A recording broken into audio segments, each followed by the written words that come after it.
What's going on? It's Astronaut H, and this is the What More Do You Want Network. Now, in this video, I will be discussing tonight's game between the New Orleans Pelicans and Chicago Bulls. And, of course, if you've seen any of my other videos, this is my Bulls report. And tonight's game, it started out, honestly, really well for the Bulls. When I looked at the game, I looked at the early parts of the game, and I seen man movement, ball movement. Bulls come out on a nice run to start the game. DeMar DeRozan was really aggressive early, coming off of the two games versus Toronto, where he was constantly seeing a double team, where he was constantly running into traps, where he was constantly not able to get off his one-on-one game. And I know some people probably like, well, he's an offensive talented player. He should be able to break down a double team and things like that. Listen, if you ever played in a actual basketball setting, when you're getting trapped and you're the only or one of the only offensive options, that will hinder on your productivity in the game. And tonight, it was a lot of one-on-one matchups, so you saw him very, very aggressive early against the single coverage. But again, the Bulls were giving up too many easy buckets. They were giving up too many easy buckets, and by easy buckets, I mean straight lines to the rim. Guys getting to the rim, guys able to turn to the rim, especially Valanciunas early. I could see that Willie Green was one of the things that was predicated on what the Pelicans was doing tonight, was definitely going down inside to Valanciunas. And he was not abusing Vucevic, but he was, getting his early. And, as the game progressed, especially in the first quarter, the Bulls did end up going on a run in the first quarter, which wasn't surprising.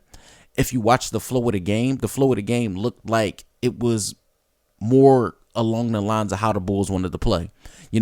Get out, run, but in a moderate pace and things like that. Even though the Pelicans are the number one scoring team in the NBA, I believe they average somewhere around 118 a game, and they also are one of the top leaders as far as paint points are concerned. So the Bulls were able to, go on a run.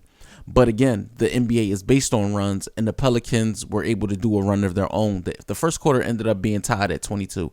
I liked where the Bulls were at by, standards in the first quarter of the game. It wasn't, wonky. Things didn't look out of place. It's just like I would have liked to see a little more from Vooch in the first quarter. Some missed passes. Guys were missing him on the block, and when he was in front of the rim, guys would miss him. It was one play in particular where, I believe it was the left side. The left side of the court was basically cleared out, and the Pelicans guard Alvarado was guarding him, and the Bulls decided to swing the ball the other way to the right side, and by the time they got to Vucevic, the matchup was gone. And you can't miss on plays like that. That's a matchup that you have to take advantage of. You can't miss that, especially when you play the better teams of the league. In the second quarter, this is where Zach LaVine became super aggressive. The type of play he was doing, slashing, getting to his spots, getting to his shots. That's what you need from Zach LaVine. Granted, he's not able to play much back-to-backs because of the way the Bulls' schedule has been set up over the course of the first 12, 13 games.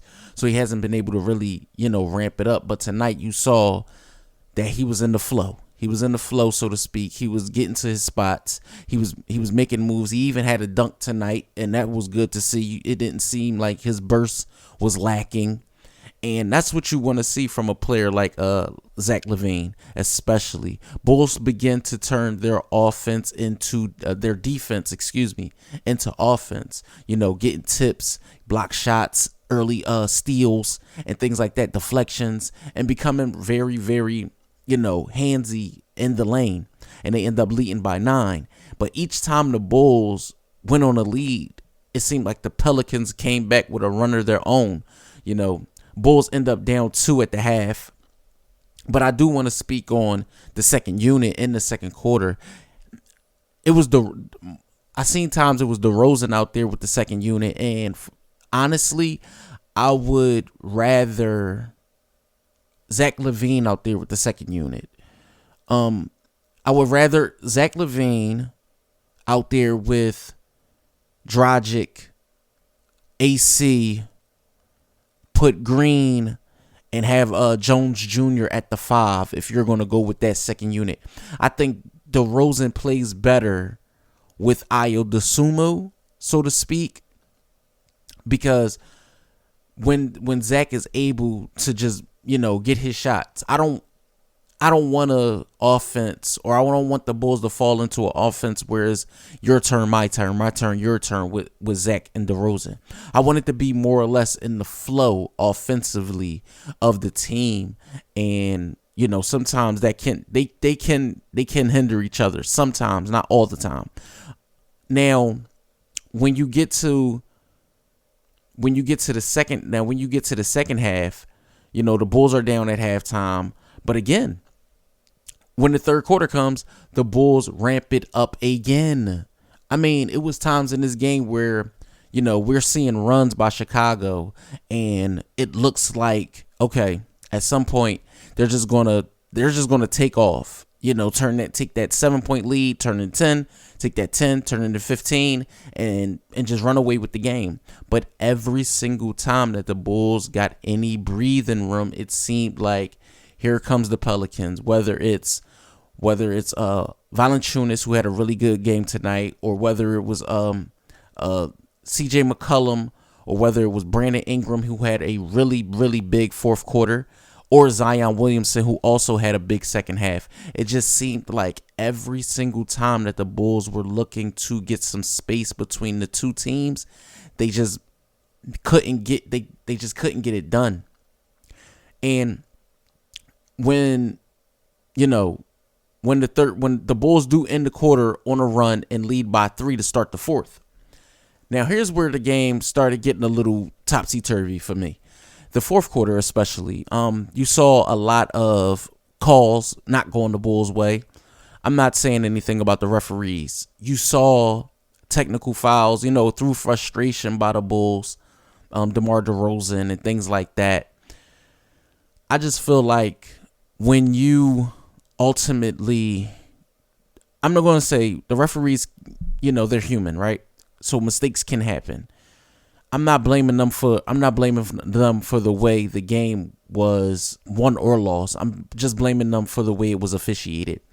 You have to call the game both ways, right? You have to call the game both ways. If you're going to give the guys at the other end fouls for, slaps across the wrist and things of that nature, you have to do the same thing at the other end. Granted, I know guys don't see every call. Now, when they come out and do the 2-minute report, or tomorrow, and then they'll come out and say, well, this should have been a foul, that should have been a foul. That's the problem.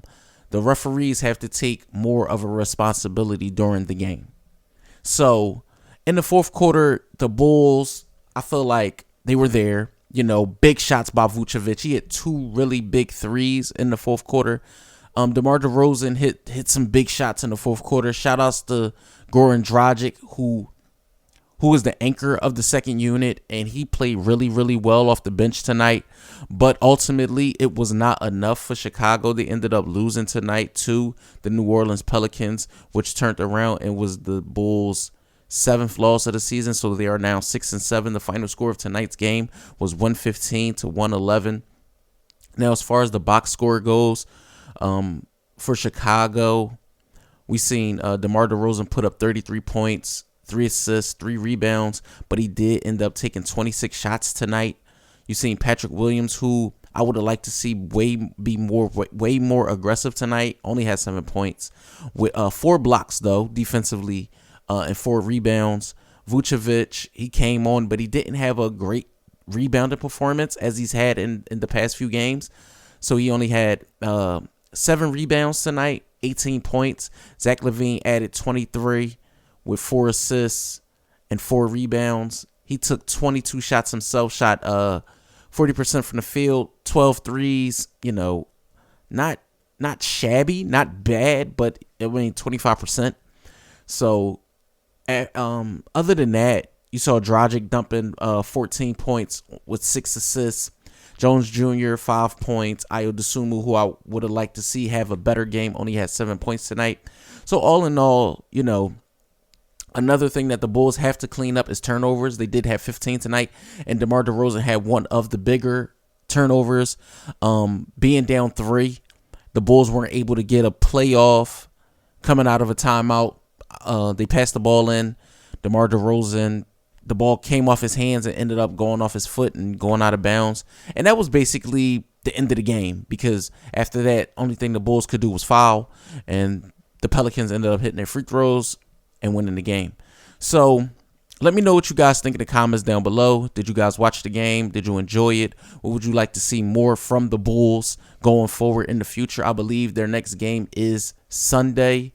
So a few days off, you know, everybody get the rest, recover, get their bodies right, and come out, you know, on a different wavelength. Because that's what you want to see. That's what you want to see from your team. I mean, 6-7 is not bad. The next game is against the Nuggets. It's a home game. So again, like I said, guys get the rest, recover. Hopefully we start to see some semblance of maybe Kobe's coming back. Maybe we could hear some, maybe we'll get some new news about Lonzo, whether it's, you know, him starting to help his recovery ramp up a little bit, or, you know, or not. We'll see. For me, I believe at 6-7 at this part of the season, you know, the Bulls are, I'm not going to say right where I want them to be, because I would want them to be just a little better record-wise, but 6-7 at with 13 games already played, and seeing what I've seen so far, there are some good, there are some bad. I'll talk about the bad, and the bad are the turnovers and not executing late in games. I feel like with veterans, you know, running the show, DeRozan, Zach LaVine, and things like that, you have to be able to pull games together at the end. Vucevic, you have to be able to pull games together at the end. And I believe when Lonzo comes back, the turnovers will go down. I believe when Lonzo comes back, the perimeter defense will get better. And I'm not speaking on the fact that Lonzo will be back anytime soon, because that his future as far as returning this season is still uncertain. So we'll see how things turn out. Again, let me know what you guys think in the comments down below. Bulls fans, Pelicans fans, or if you're just an NBA basketball fan, you know, drop some comments down below. It's always great to hear from you guys. Don't forget to like, comment, subscribe, hit that notification bell so you can know anytime a video is being uploaded to this channel. It's Astronaut H, and I'll catch you guys on the next video. This is the What More Do You Want Network.